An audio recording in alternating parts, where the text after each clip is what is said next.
In the last video, we worked through an example of using a computation graph to compute a function j.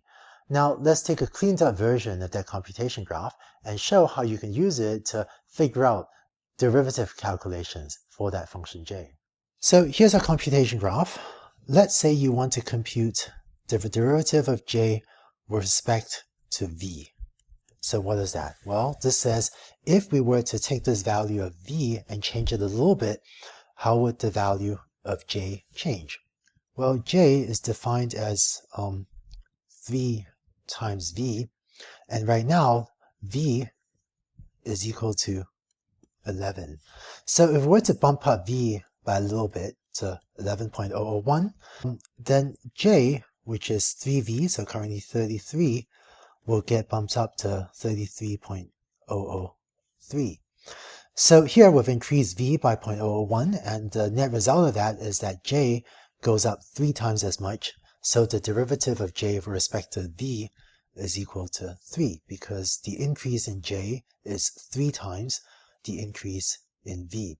And in fact, this is very analogous to the example we had in the previous video, where we had f of a equals 3a, and so we then derived that df dA, which with slightly simplified or slightly sloppy notation, you can write as df dA was equal to 3, right? So instead, here we have j equals 3v, and so dj dv is equal to 3, with here j playing the role of f and v playing the role of a in this previous example that we had, right, from an earlier video. So in the terminology of backpropagation, what we're seeing is that if you want to compute the derivative of this final output variable, which usually is the variable you care most about, with respect to v, then we've done, sort of one step of backpropagation. So we've gone one step backwards in this graph. Now let's look at another example. What is dj dA? In other words, if we bump up the value of a, how does that affect the value of j? Well, let's go through the example. Right now a is equal to 5. So let's bump it up to 5.001. The net impact of that is that v, which was a plus u, so that was previously 11, this would get increased to 11.001. And then we've already seen as above that j now gets bumped up to 33.003. So what we're seeing is that if you increase a by 0.001, j increases by 0.003. And by increase a, I mean, if you were to take this value 5 and just plug in a new value, right, then the change to a will propagate to the right of the computation graph so that j ends up being 33.003. And so the increase to j is 3 times the increase to a, so that means this derivative is equal to 3. And one way to break this down is to say that if you change a, then that would change v, and through changing v, that would change j. And so the net change to the value of j when you bump up the value, when you nudge the value of a up a little bit, is that first, by changing a, you end up increasing v. Well, how much does v increase, right? It'll increase by an amount that's determined by dv dA, and then the change in v will cause the value of j to also increase. So in calculus, this is actually called the chain rule, that if a affects v affects j, then the amount that j changes when you nudge a is the product of how much v changes when you nudge a times how much j changes when you nudge v. So in calculus, again, this is called the chain rule. And what we saw from this calculation is that if you increase a by 0.001, v changes by the same amount. So dv dA is equal to 1.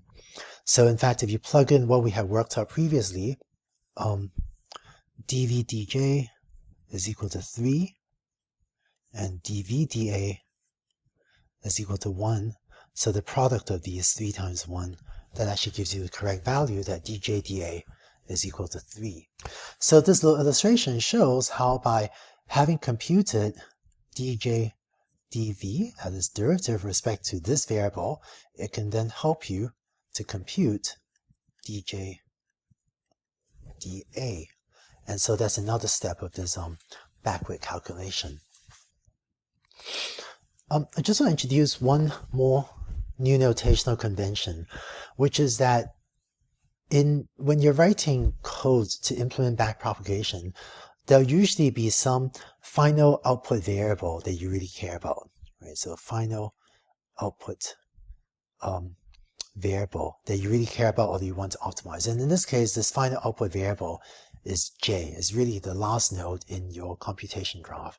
And so a lot of computations will be trying to compute the derivative of that, final output variable, so d of this final output variable, with respect to some other variable. Let me just call that d var, right? So a lot of the computations you have will be to compute the derivative of the final output variable, really j in this case, with various intermediate variables such as a, b, c, u, or v. And when you implement this in software, what do you call this variable name, right? One thing you could do is in Python, you could write, give us a very long variable name, like d final output var over d var. But that's a very long variable name. You could call this, I guess, dj dvar. But because you're always taking derivatives with respect to dj, with respect to this final output variable, I'm going to introduce a new notation where in code, when you're computing this thing, in the code you write, we're just going to use the variable name dvar in order to represent that quantity. Okay, so dvar in the code you write will represent the derivative of the final output variable you care about, such as j, or sometimes the loss L, with respect to the various intermediate quantities you're computing in your code. So this thing here in your code, you use dv to denote this value. So dv would be equal to 3. And in your code, you represent this as a dA, right? Which is, we also figured out to be equal to 3. Okay. So we've done backpropagation partially through this computation graph. Let's go through the rest of this example on the next slide. So let's go to a cleaned up copy of the computation graph. And just to recap, what we've done so far is go backward here and figured out that dv is equal to 3. And again, the definition of dv, that's just the variable name of the code, is really dj dv. And we figured out that dA is equal to 3. And again, dA is the variable name in your code, and that's really the value of dj dA. And we'll sort of hand wave how, we've gone backwards on these two edges, like so. Now let's keep computing derivatives. Let's look at the value u. So what is dj du? Well, through a similar calculation as what we did before, we start off with u equals 6. If you bump up u to 6.001, then v, which is previous 11, goes up to 11.001, and so j goes from 33 to 33.003, and so the increase in j is 3x, so this is equal. And the analysis for u is very similar to the analysis we did for a.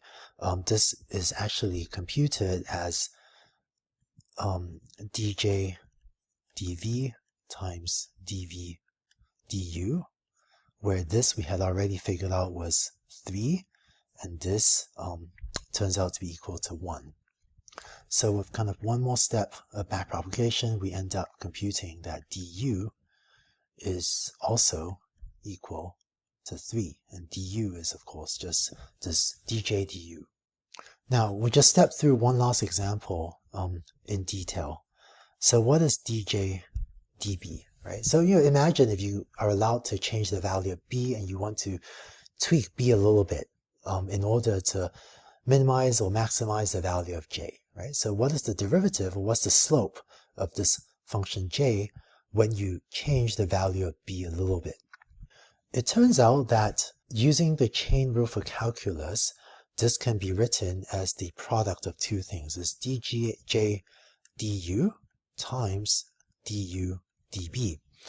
And the reasoning is if you change b a little bit, so b goes from 3 to say 3.001, the way it'll affect j is it will first affect u. So how much does it affect u? Well, u is defined as b times c, right? So this will go from 6 when b is equal to 3 to now 6.002, right? Because c is equal to 2 in our example here. And so this tells us that du db is equal to 2 because when you bump up b by 0.001, u increases twice as much. So du db, this is equal to 2. And now we know that u has gone up twice as much as b has gone up. Well, what is dj du? We've already figured out that this is equal to 3. And so by multiplying these two out, we find that dj db is equal to 6. And again, here's the reasoning for the second part of the argument, which is we want to know when u goes up by 0.002, how does that affect j? The fact that dj du is equal to 3, that tells us that when u goes up by 0.002, j goes up 3 times as much. So j should go up by 0.006, right? So that comes from the fact that dj du is equal to 3. And if you check the math in detail, you will find that if b becomes 3.001, then u becomes 6.002, v becomes 11.002, right? So that's a plus u, so that's 5 plus u. And then j, which is equal to 3 times v, that ends up being equal to 33.006, right? And so that's how you get that dj db is equal to 6. And to fill that in, this is if we go backwards, so this is db is equal to 6. And db really is the Python covariable name for dj db. And I won't go through the last example in great detail, but it turns out that if you also compute out dj, this turns out to be dj du times du, and this turns out to be 9. This turns out to be 3 times 3.